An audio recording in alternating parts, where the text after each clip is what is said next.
kuliss. När inspektörerna var på väg ropades det ut ett kodord i högtalarna. Oh, they would say, they'd get on the pager and say, Arnold is in the building. And you'd be like, who's Arnold? At first we were like, who's Arnold? And then they would say, Arnold Schwarzenegger, you know, states in the building.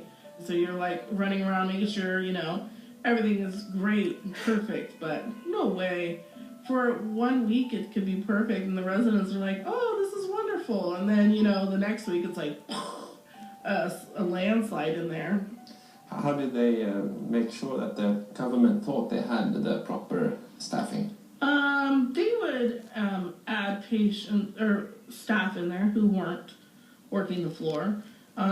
They would fudge it. They would make sure that it looked good on paper. But there was people that were in the sign-in sheets that weren't even there. Gång på gång lyckades man med förfalskade personallistor lura inspektörerna. Det var en grupp advokater som till slut avslöjade bluffen.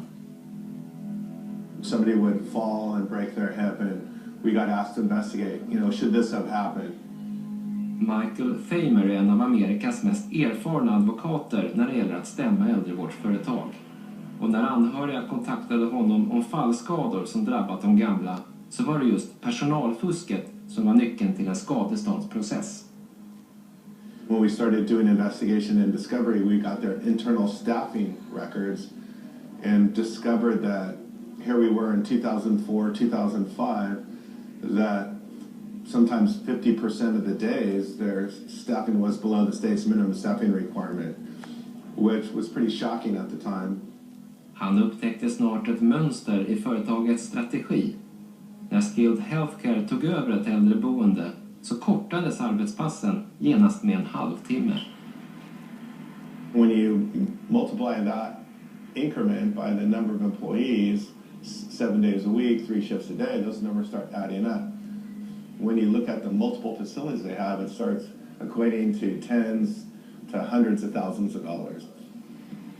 Samtidigt som Skilled Healthcare gjorde allt för att spara på personalen tvingades de anhöriga att se sina föräldrar i allt sämre skick.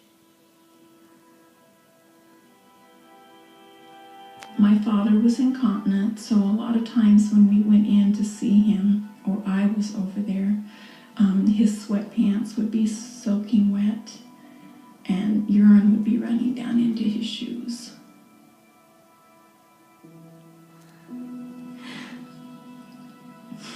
Sorry. To me, that was disgraceful that they would let people be like that. It was just disgraceful. Because if I could see it and smell it whenever I walked by him or anybody else, surely the staff could too. I'm sorry.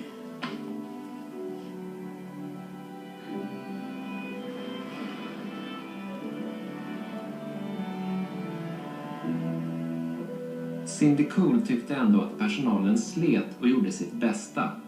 Men de var alltid för få. När han frågade Skilled Healthcare varför fick hon alltid samma förklaring. They said, well, we're trying to hire some more people.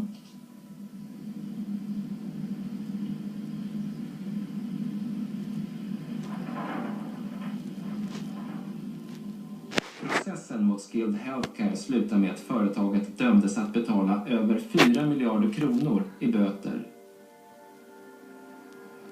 I processen fick advokaterna tillgång till företagets interna e-posttrafik och innehållet förvånade till och med de luttrade advokaterna. Everything's earnings. Earnings before interest, taxes, deductions, and appreciation. That's their, you know, the holy grail that they are constantly worried about. If you look at, for example, real quick, if you look at the corporate's emails to the facilities, they spend 95% of the time talking about earnings and very little time concerned about nursing quality and nursing care. Michael Famer är idag kritisk till de stora vårdkedjornas sätt att motivera sina chefer. Man utlovar bonusar och andra ekonomiska belöningar långt ner i organisationerna. They would tell the administrator, if you meet your earnings target and you meet your overall budgeted target and you meet the census goals, which means that you keep your facility as full as you can with the guidelines that we set, then they can get a bonus that is tied to the overall company's division's operational earnings. So they do it by way of an economic bribe, basically.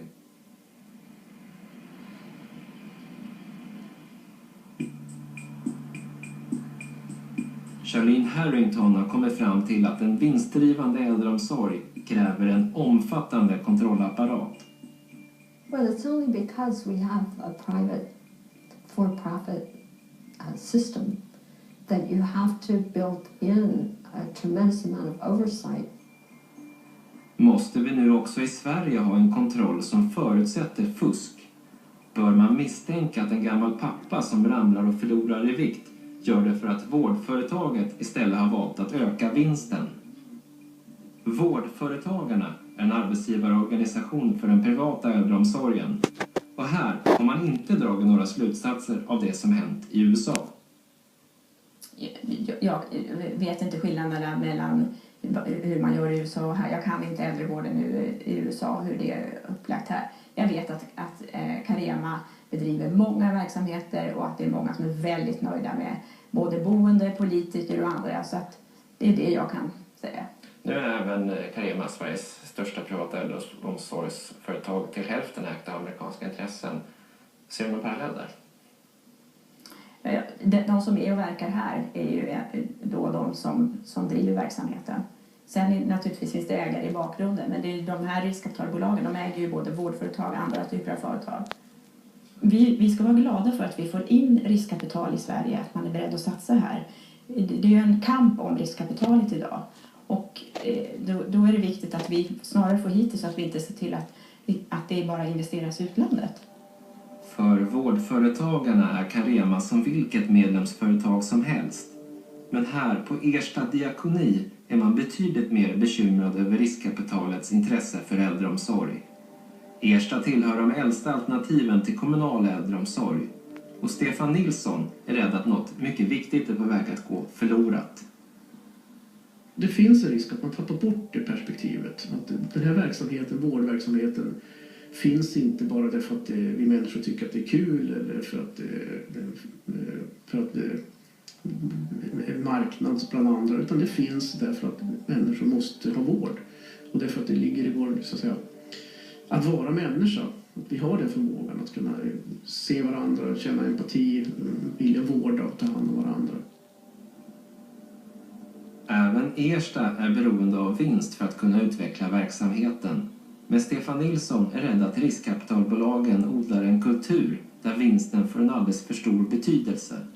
En CAREMA-chef som valt att vara anonym bekräftar att man alltid pratar om det ekonomiska resultatet. Avdelningarna tävlar mot varandra och chefer som håller budget kan få en eller flera månadslöner i bonus. Bonusen är någonting man talar tyst om och inte sprider inom bolaget eller till allmänheten. Och det finns ytterligare program som motiverar äldreboendernas chefer att fokusera på ekonomin. I största hemlighet har ett stort antal CAREMA-chefer lockats att bli delägare i verksamheten. Det här dokumentet visar hur nästan 30 mellanchefer satsat pengar i CAREMA. Det här har skett via ett bolag i lågskattelandet Luxemburg. Stora delar av chefsorganisationen kan nu få del av årliga vinstutdelningar. De har på det här sättet själva blivit riskkapitalister. När frestelsen finns så kommer det alltid att finnas människor som också faller för den och väljer den lättaste vägen eller ser ett kortsiktigt eller ser till egen vinning. Så då behöver man skapa system som åtminstone försvårar det. Så. För om vi leker med tanken att ett privat företag kan erbjuda, så att säga, den bästa vården men samtidigt tjäna pengar på det. Jag menar, det är ju inget problem för mig. Utan det är när man börjar, så att säga, minska på vårdkvaliteten för att öka vinsten. Det är då vi har ett problem. Du har aldrig sett något scenario där du kan tänka dig att man skruvar vinstmålen för hårt i en verksamhet när det gäller sjuka äldre? Jag har inga synpunkter på vinstnivåerna. Hur skulle det kunna se ut? Att man skruvar för hårt? Som jag sa så har jag inga synpunkter på vinstnivåer. Man kan ta ut hur mycket som helst. Det är inte min roll att uttala mig om vinstnivåer. Det är ägarnas sak att avgöra vinstnivåer. Jag har ingen synpunkter på det. Men inom vårdföretagare så har ni ingen synpunkt på att man får ta ut hur mycket vinst som helst i ett vårdbolag? Som jag sa så är det inte min roll och inte vår roll att ha synpunkter på vinsten. Det är en ägarfråga. Men sittspallen som du sitter, för fan. Mycket över sin mors sista dag i livet. Hon har försökt förstå hur en gammal människas liv kan få sluta på det här sättet i ett företag som går med god vinst. Så kom jag dit upp på morgonen där vid 9:30. Och det var då som jag kom in i rummet och fick se något fruktansvärt. Alltså, hon låg med så här plastunderlägg ända upp till huvudet. Och hon hade avföring ända upp till huvudet. Ja, det var inte för stanken var ju... Hon hade ju ingenting på sig. Alltså hon låg där helt... Och min mamma som alltid varit så pippinett och renlig av sig. Och, jag tyckte det var fruktansvärt. Man blir ju gråtfärdig om man tänker på det. Jag pratade med sjuksköterskan och frågade varför han låg så där. Och då menade de på att hon hade diarré hela tiden. Så då hade de löst problemet på det sättet att hon låg med de där underläggen. Så att de behövde ju inte ta hand om henne då, tyckte de. Utan han fick ligga så där. Och när jag kom dit då var det ingen personal på rummet. Jag gick och letade efter personal och så frågade personalen som jag träffade om de var inne i min mammas rum och höll på med henne och tog hand om henne. Nej, det var ingen som var... När mamma just avlidit råkade Barbro få se hennes fötter. Ja, alltså det här liggsåret i hälen. Det var som en gammal 5-öring om man säger. Va? Och det var ju ganska djupt. Hur djupt det var vet jag inte, men det var väldigt djupt alltså. Hon var ju blå ända upp till knät. Ja, ha kamera med dig. Vartenda gång vi söker äldreboende. Det kunde jag inte. Eli kamera aina käsilaukkuun. Om man behandlar människor på det sättet. Det hette ju faktiskt så väldigt fint att de har en vårdare för varje person. Men den personen såg jag aldrig faktiskt.